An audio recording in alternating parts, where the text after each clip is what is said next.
Hello guys! Hello. This is for Gemini. Gemini, welcome dito sa aking channel, Kapalaran 888. Welcome guys. Alamin natin kung anong messages, vibration, gabay energy para sa inyong lahat, Gemini. Alright, so first card natin is Adriana. Second is Archangel Michael. Wow! So yung first card mo dito, Gemini, nagsasabi na I'm leading you toward the answer to your prayers. Please listen to and follow the steps. I am communicating through your intuition, thoughts, and dreams. So, sinasabi ng Baraseo dito na Archangel Adriana daw ay kumbaga ginaguide ka niya, pinoprotectionan ka niya, ginaguide ka niya patungo sa katuparan ng iyong mga pangarap. So, makinig ka sa iyong intuition, sa mga guidance, and Adriana is communicating through intuition, thoughts, and dreams. So, maging aware ka, Gemini, sa kung ano man ang mga panaginip, mga synchronicities na pumapasok sa'yo. Okay?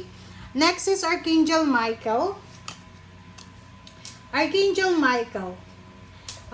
Dito naman, sinasabi ng bara sa'yo na si Archangel Michael, aside from Adriana, you have Archangel Michael na siya ay kumbaga kasama mo sa dalawang week na to para bigyan ka ng lakas loob para sa mga life changes, life challenges na posibleng kakaharapin mo. Tutulungan ka niya sa kung ano man na divine life purpose mo dito sa mundong ibabaw. Okay. Let's check.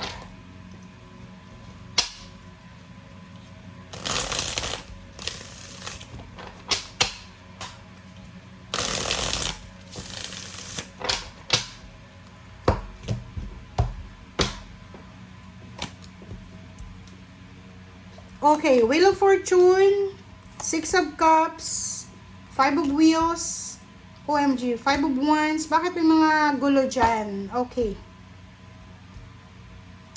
Knight of Cups. Okay, sa ilalim mo dito, the Lovers. Ten of Wheels. Okay, pera to. Direction. Okay. Mag-iingat ka. You need to be careful. Gemini, kung makikita mo dito, you need to be careful. Sa kung ano man to na mga pinagdadaanan mo sa ngayon. You're feeling stuck.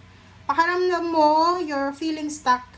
And sinasabi ng bara sa'yo dito na sa love life mo, wag kang masyadong mag-aalala kasi parang mayroon ditong Gemini na lalo kung nasa long distance relationship kayo, like for example, ikaw ay nasa ibang bansa, yung person mo nasa Pilipinas, or ikaw yung nasa Pilipinas, yung person mo nasa ibang bansa. Alisin mo yung yung selos, yung tamang hinala kasi wala naman siyang ginagawang masama. Okay? Kita mo to, kumikita siya ng malaki. It's either ikaw to or yung person mo, busy siya sa paghahanap buhay or sa pera. So, kung ikaw may karelasyon kang Gemini, cross-watchers ka, tapos masyado kang silosa, alisin mo na yan. Wala siyang ginagawang masama, nagtatrabaho siya. Okay? Alright, so let's check. Wheel of Fortune. Diba? Sabi ko sa iyo may magbabago. Ang daming magbabago sa iyo, Gemini.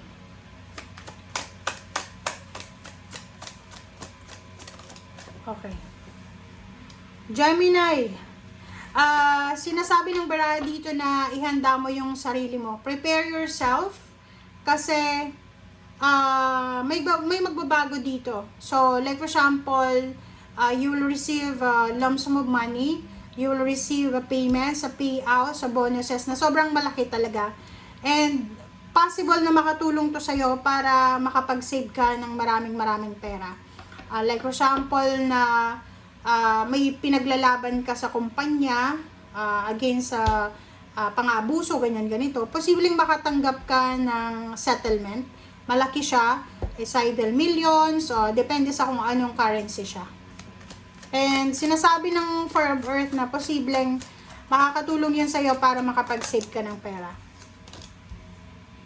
Okay, Six of Cups. Mag-iingat ka dito kasi kung ikaw ay Gemini na may asawa na, posibleng magkita kayo ng ex mo, tapos kikiligin ka bigla. Okay? So, sinasabi ng baraha, whatever man na situation dito, bumalik man yung spark mo sa ex mo, wag na wag ka nang babalik sa kanya. Kasi, ang nakikita mo ba to? Parang, like for example, ilang taon na silang nag-break, ilang taon na silang walang communication, tapos bigla silang magkikita, mag-ex sila, mag-ex. And biglang babalik yung spark, biglang sasabihin nila sa bawat isa na in love sila sa bawat isa, parang ganon. You will be passionate, okay, confident ka, magiging passionate ka sa relationship na matagal nang natapos. Okay, let's check. Ano ba yan, Gemini? Sino ba yan? Okay, 5 of Wheels. Anong problema mo sa pera? At may problema. Okay. Oh, so pwedeng hindi ikaw yon yung may problema. Sinasabi ng pera sa'yo dito na kung may problema ka sa pera, kalma lang. Kailangan mong kumalma. Pero kung hindi naman ikaw yung may problema sa pera, sinasabi ng bara sa'yo na posibleng makakatanggap ka ng message, chat, or call na hihingi siya ng tulong sa'yo. If ever na may problema siya sa pera.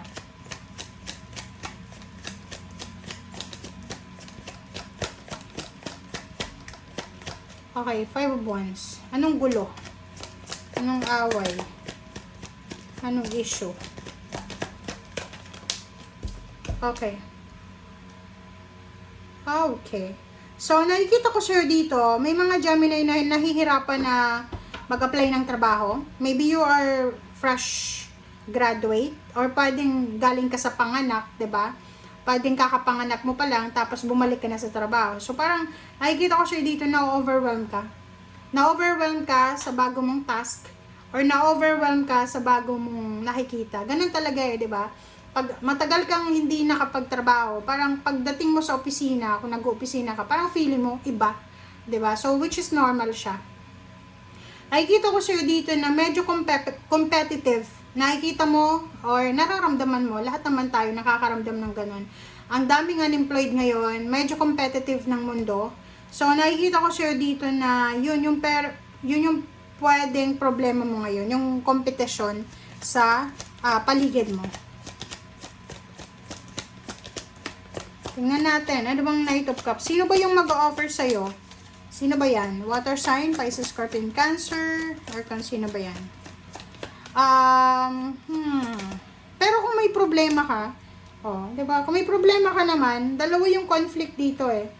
So, nakikita ko yung 5 of Wands dito, 5 of Fire, na may conflict, medyo maiinis ka, pero sinasabi ng bara sa'yo dito na there's someone here na makakatulong sa'yo para kumalma ka. So, maybe may karelasyon ka na sobrang kalmado, may parents ka, siblings na sobrang kalmado, katrabaho. So, nakikita ko siya dito, medyo may pakaramdam kang naiinis, pero makakalma mo rin ang sarili mo.